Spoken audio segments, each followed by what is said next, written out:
प्यारे बच्चों, हिंदी की कक्षा में आपका एक बार फिर से स्वागत है। जैसा कि आपको पता है, हमने कल अपने 9वें पाठ बादल के मौखिक प्रश्नों को चर्चा के द्वारा किया और आज हम इसके लिखित प्रश्नों की तरफ बढ़ते हैं। तो एक बार मैं फिर से मौखिक प्रश्नों के बारे में आपको बता देता हूँ कि जो हमने चर्चा के द्वारा जो किया था उसके एक बार उत्तर आप फिर से जान लीजिए। तो हमारा पहला जो मौखिक प्रश्न था, कविता में कौन किससे प्रश्न कर रहा है। तो जैसा कि आपको पता है, इसके जो उत्तर हैं काफ़ी संक्षेप में दिए जाते हैं और जितना हमसे पूछा जाता है हम केवल उतना ही लिखते हैं। तो कविता में कौन किससे प्रश्न कर रहा है, तो हम कहेंगे कविता में बच्चा बादल से प्रश्न कर रहा है। प्रश्न करने वाला बच्चा है और वो किससे बात कर रहा है, किससे प्रश्न कर रहा है, बादल से। तो कविता में कौन किससे प्रश्न कर रहा है, कविता में बच्चा बादल से प्रश्न कर रहा है। तो दूसरा प्रश्न है ख, बच्चे क्या क्या जानना चाहते हैं। तो इसमें बच्चों की जिज्ञासा के बारे में हमें बताना है। बच्चों के क्या क्या प्रश्न थे, वे बादल का कौन सा भेद या रहस्य जानना चाहते हैं। तो हम इसमें आपको बताएंगे कि बच्चों के 3 रहस्य थे जो कि बच्चों को नहीं पता था, या जो बच्चे प्रश्न जानना चाहते थे वे कौन कौन से हैं। तो हम कहेंगे सबसे पहले कि बच्चे जानना चाहते थे कि बादल बिना पंखों के कैसे हवा में उड़ते हैं, वे बिना सीढ़ी के इतनी ऊंचाई पर कैसे पहुंचे हैं और वह वर्षा का जल कहाँ से लाते हैं। तो ये 3 प्रश्न थे और हमको मौखिक में इन्हीं का उत्तर देना है। तो ख है हमारा प्रश्न, बच्चे क्या क्या जानना चाहते हैं। तो हम कहेंगे बच्चे बादलों के बारे में जानना चाहते हैं कि वे कैसे उड़ते हैं, वे बिना सीढ़ी की ऊंचाई पर कैसे पहुँचे तथा वर्षा का जल वे कहाँ से लाते हैं। तो ये था हमारा ख प्रश्न। ग है बादलों ने बच्चों को क्या समझाया। अब तो इसमें हमें उत्तर देना है बादल का। बादल ने अपने जो ये 3 प्रश्न के उत्तर दिए थे वे हमें बताना है। हमें पता ही है कि बादल के क्या उत्तर थे। बादल यह बताना चाहता है कि वह हवा की मदद से उड़ते हैं, हवा की मदद से ही वे ऊंचाई पर पहुँचे हैं और सागर से वे पानी लाते हैं, वर्षा का पानी सागर से लाते हैं। तो इसका उत्तर कैसे लिखेंगे, बादलों ने बच्चों को क्या समझाया। हम कहेंगे बादल ने बच्चों को समझाया कि वे हवा से ही उड़ते हैं और इस ऊंचाई पर आए हैं और वर्षा का जो जल है वे सागर से लाते हैं। अगला और घ हमारा अंतिम मौखिक प्रश्न है, अपने प्रश्नों का उत्तर जानकर बच्चों ने क्या किया। अपने प्रश्नों का उत्तर जानकर बच्चों ने क्या किया। तो हम कहेंगे अपने प्रश्नों का उत्तर जानकर सभी बच्चे खुश हुए और उन्होंने खुश होकर गुड़धानी मिठाई खाई। तो ये था हमारे बच्चे मौखिक प्रश्नों का। अब हम लिखित प्रश्न पे चलेंगे। आपको पता ही है लिखित प्रश्न हमें ये भी काफ़ी संक्षेप में ही दिए गए हैं। हमें पाठ्य पुस्तक में भी करना है और नोटबुक में भी करना है। तो लिखित प्रश्न की तरफ बढ़ते हैं। कविता की वे पंक्तियाँ लिखो जिससे पता चलता है कि बादलों का शरीर किससे बना हुआ। तो इसमें है बादलों का शरीर किससे बना हुआ है। हमें कविता की पंक्ति इसमें लिखनी है। लिखित प्रश्न जो है इसको ज़रा मैं आपको बता देता हूँ, इसे हम नोट भी करेंगे। सब अपनी बुक निकालें। लिखित का पहला प्रश्न है, ये लिखित का पहला प्रश्न है।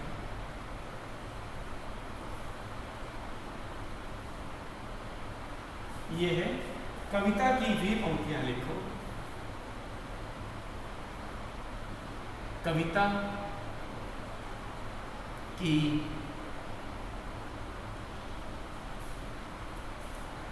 वे पंक्तियाँ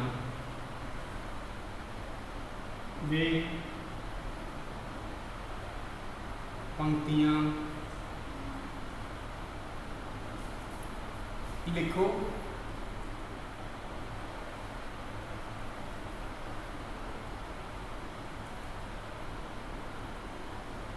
जिनसे पता चलता है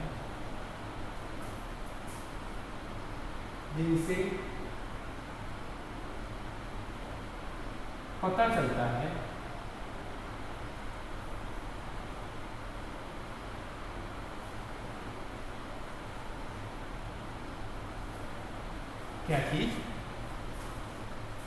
क, पहला भाग है क। बादलों का शरीर किससे बना है?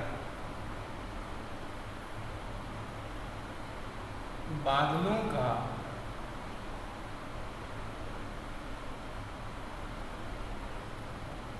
शरीर किससे बना है? किससे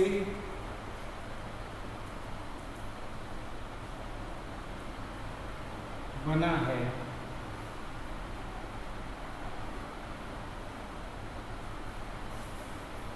उत्तर। तो जरा ध्यान से देखिएगा, इसमें हमें कविता की पंक्तियां लिखी, प्रश्न हमें दिया गया है और इसका उत्तर हम कविता की पंक्ति लिख करके बताएंगे कि जिसमें से हमने इसका उत्तर हमें मिला है। तो इसमें हमें उत्तर में क्या लिखेंगे? केवल कविता की पंक्ति। इसलिए जो पाठ्य पुस्तक में भी केवल एक लाइन ही रिक्त स्थान दी गई है, हमें वे पंक्ति लिखनी है जिसमें इसका उत्तर दिया है बादलों का शरीर किससे बना। हम जानते हैं बादलों का शरीर धूल कण और जल कणों से मिलकर बना होता है। तो एक पंक्ति कहाँ पे आई है उसको मैं लिख देता हूँ। ये बड़ा आसान सा प्रश्न है। धूल कणों जल की काया, ये जो इससे हमें बादल के शरीर के बारे में पता चलता है कि वह कैसे बना है। धूल कणों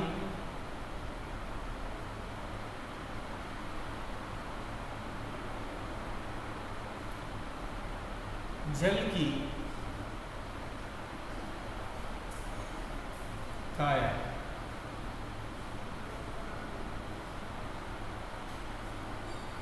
धूल कणों जल की काया,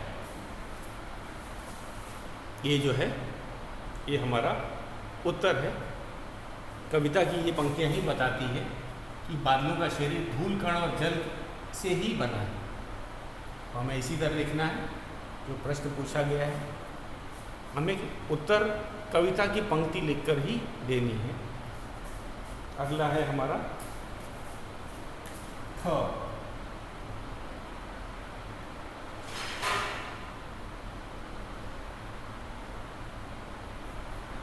बादल बिन सीढ़ी ऊपर कैसे पहुंचे? प्रश्न है बादल बिन सीढ़ी, बिन मतलब बिना सीढ़ी के, बिन सीढ़ी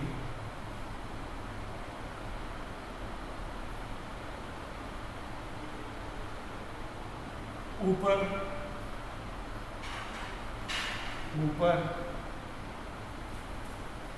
कैसे पहुंचे? कैसे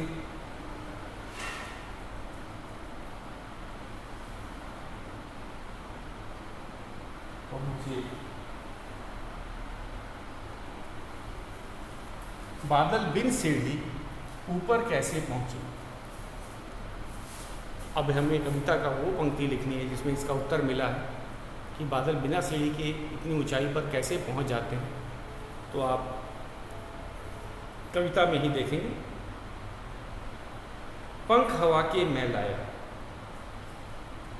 ये जो बिन सीढ़ी ऊपर आया, तो कविता की हमें एक ही पंक्ति लिखनी है। तो पंख हवा के मैं लाया, मतलब ये पंखों की मदद से ही ये इतनी ऊंचाई पर पहुंच गए हैं। और पंख किसके हैं? हवा के। पंख किसके हैं? हवा के हैं, तो हवा के पंखों की मदद से ही वे ऊपर तक आ गए हैं या इस ऊंचाई पर पहुंच गए हैं। बादलों के बारे में बात तो लिखते हैं, इसका उत्तर भी मैं लिख देता हूँ। पंख हवा के, पंख हवा के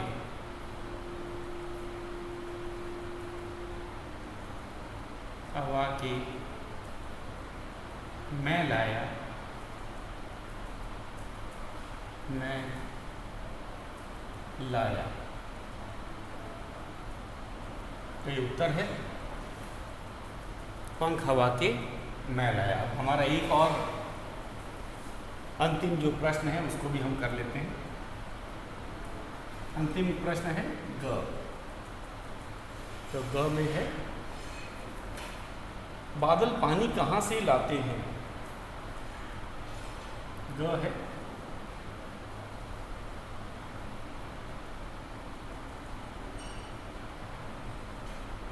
बादल पानी कहाँ से लाते हैं?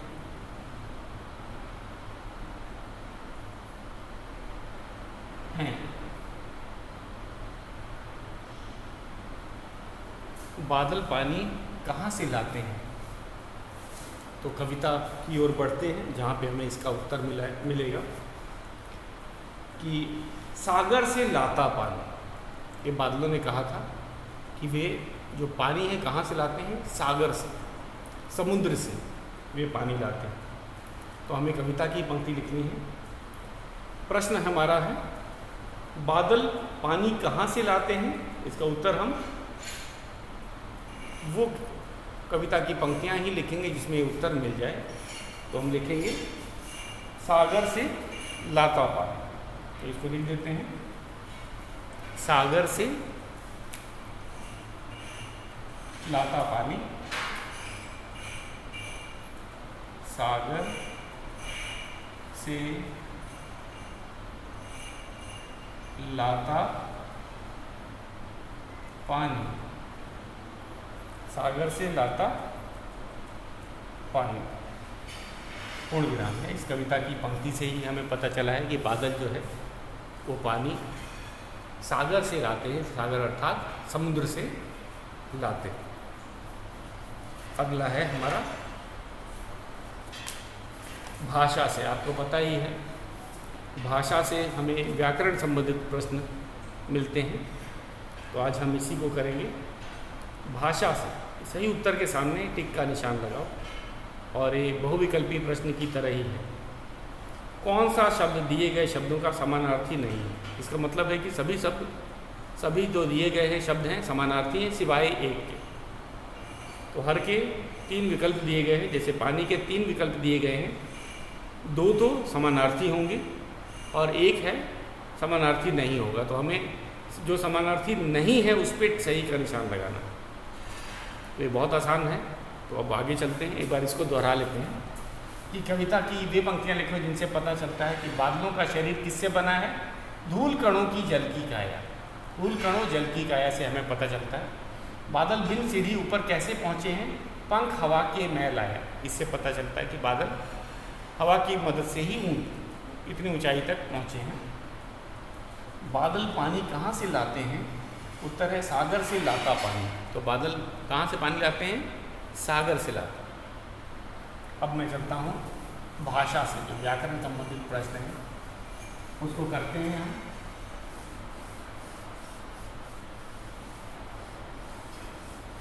ये बहुत आसान भी है।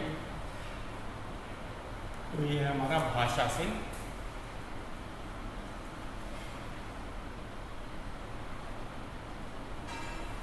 प्रश्न है, सही उत्तर के सामने टिक का निशान लगाओ। सही उत्तर के सामने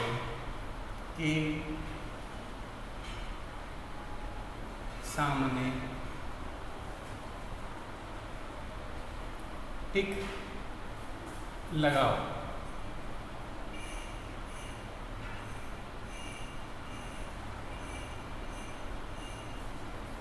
कौन सा शब्द, कौन सा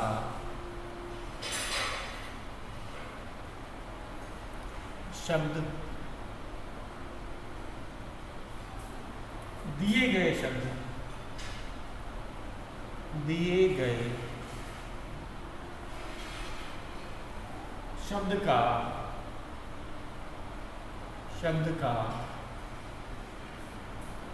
समानार्थी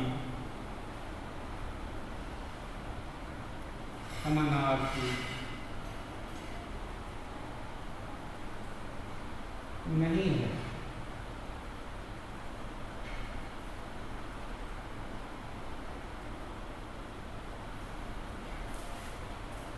पहला हमें जो दिया गया है वो है पानी, और इसके दे रखे हैं समानार्थी कौन कौन से, जल,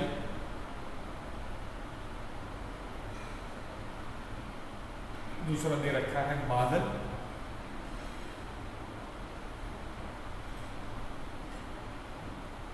तीसरा दे रखा है नील।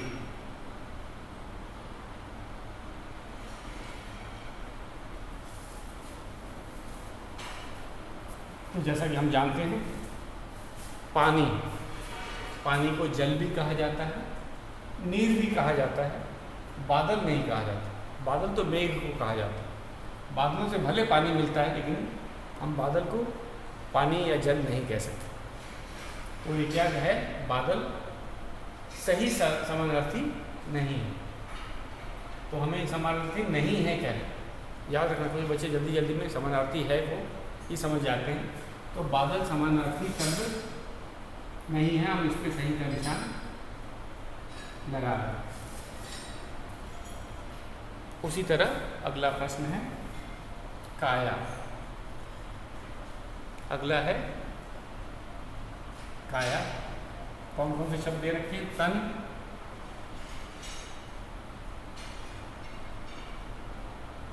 शरीर,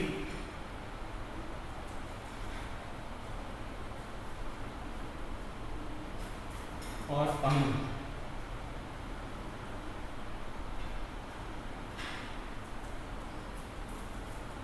उसी तरह अगला शब्द है हवा। हवा को पवन,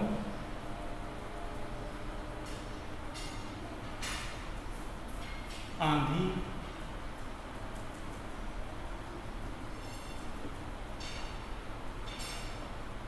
और वायु।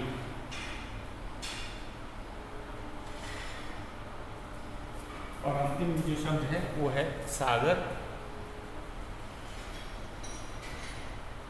सागर को कहा गया है सरिता,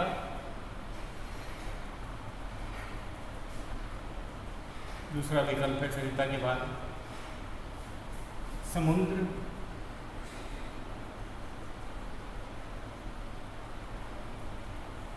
और फिर है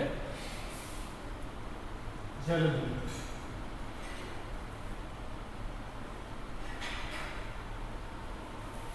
तो सही विकल्प क्या है, अब हम इसको लिख देते हैं। काया, काया को तन शरीर कहा जाता है। अंग तो शरीर का भाग होता है, तो इसीलिए सही विकल्प इसमें यही है। शरीर और तन समानार्थी है, अंग नहीं। हवा को पवन और वायु कहा जाता है, आंधी नहीं। तेज चलने वाली हवा को आंधी कहा जाता है, तो आंधी तो नहीं है। सागर, सागर को समुद्र और जलधि कहा जाता है, तो गलत विकल्प क्या है, वह समानार्थी क्या नहीं है, सरिता। सरिता सही विकल्प नहीं। तो एक बार फिर से देख लेते हैं। पानी का सही विकल्प बादल नहीं है। काया का सही विकल्प अंग नहीं है। हवा का समानार्थी आंधी नहीं है। सागर का समानार्थी सरिता नहीं। तो बच्चों, ये था हमारा भाषा से। कल हम इसका दूसरा प्रश्न करेंगे, जो पढ़ो समझो और वाक्य बनाओ। आज के लिए बस इतना ही।